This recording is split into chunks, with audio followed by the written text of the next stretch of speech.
दर्शक मित्रों, हूँ छू रिपोर्टर यासीन भाभोर અને આપ જોઈ રહ્યા છો ફતેપુરા લાઈવ। આજના મહત્વના સમાચારની વાત કરીએ તો ફતેપુરા ગ્રામ પંચાયતની પ્રી મોન્સૂન કામગીરીના ધજાગરા ઉડાવતો વરસાદ। તારીખ 23 ઓગસ્ટ 2024 અને શુક્રવારના રોજ સાંજે 4 વાગે મળતી માહિતી પ્રમાણે ફતેપુરા તાલુકાના મુખ્ય મથક ફતેપુરા ખાતે આજે બપોર બાદથી વરસાદ શરૂ થયો છે। ત્યારે ફતેપુરા નગરમાં માત્ર થોડોક જ વરસાદ વરસતા જ ફતેપુરા નગરની હાલત દયનીય બની જવા પામી છે।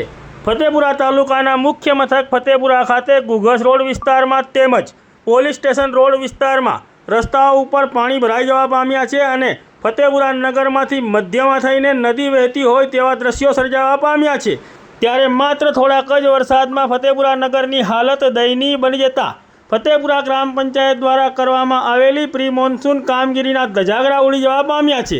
ત્યારે ફતેપુરા ગ્રામ પંચાયત દ્વારા પ્રી મોન્સૂન કામગીરી કરવામાં આવી છે કે કેમ તે પણ એક પ્રશ્ન અહીં ઉપસ્થિત થાય છે।